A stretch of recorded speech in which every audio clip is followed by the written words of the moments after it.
রাজ্য স্তরে দলে আবার হলদিবাড়ি ব্লক ও কোচবিহার জেলার নাম উজ্জ্বল করল হলদিবাড়ি ব্লকের কমলাকান্ত হাই স্কুলের ছাত্র সৌরভ রায়।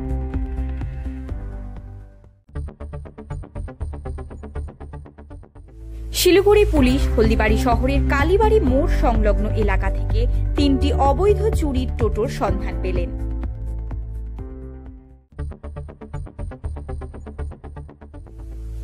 হলদিবাড়ি শহরের বিগ বাজেটের পুজো, উত্তরপাড়া সার্বজনীন দুর্গোৎসবের ও উত্তরবঙ্গের শতাব্দী প্রাচীন রাজ আমলের পুজো হলদিবাড়ি দুর্গ মণ্ডপের পুজোর ভার্চুয়ালি উদ্বোধন করলেন রাজ্যের মুখ্যমন্ত্রী শ্রীমতী মমতা বন্দ্যোপাধ্যায়।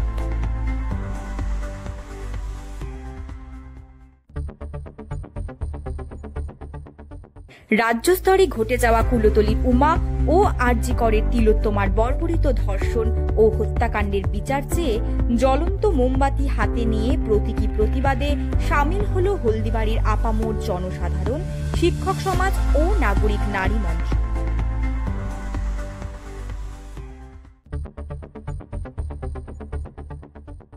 আজ মেখলিগঞ্জে এআইডিএসওর পক্ষ থেকে জয়নগরের কুমতুলির বর্বরচিত হত্যাকাণ্ডের ও গতকালকের ঘটে যাওয়া হলদিবাড়ি কলেজে এআইডিএসওর ছাত্রছাত্রীদের ওপর আক্রমণের প্রতিবাদে মেখলিগঞ্জ শহর পরিক্রমণ করে বিক্ষোভ মিছিল।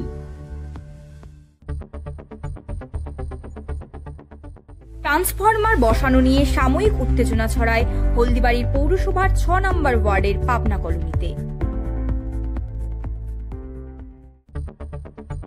চলে আসছি খেলার খবরে।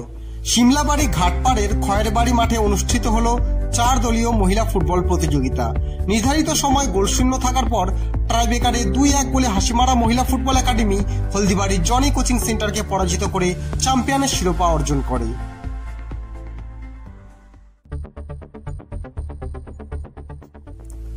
রায়গঞ্জ খাটসা যুব কল্যাণ সমিতি ও লাইব্রেরির পরিচালনায় একদিবসীয় 8 দলীয় নকআউট মহিলা ফুটবল প্রতিযোগিতায় চ্যাম্পিয়ন হল নন্দঝাড় ছাত্র সমাজের মহিলা দল।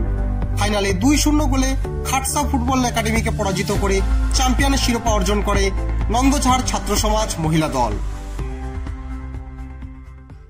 আপনারা দেখছেন নর্থ বেঙ্গল সমাচার, উত্তরের বার্তা, সত্যের পথে।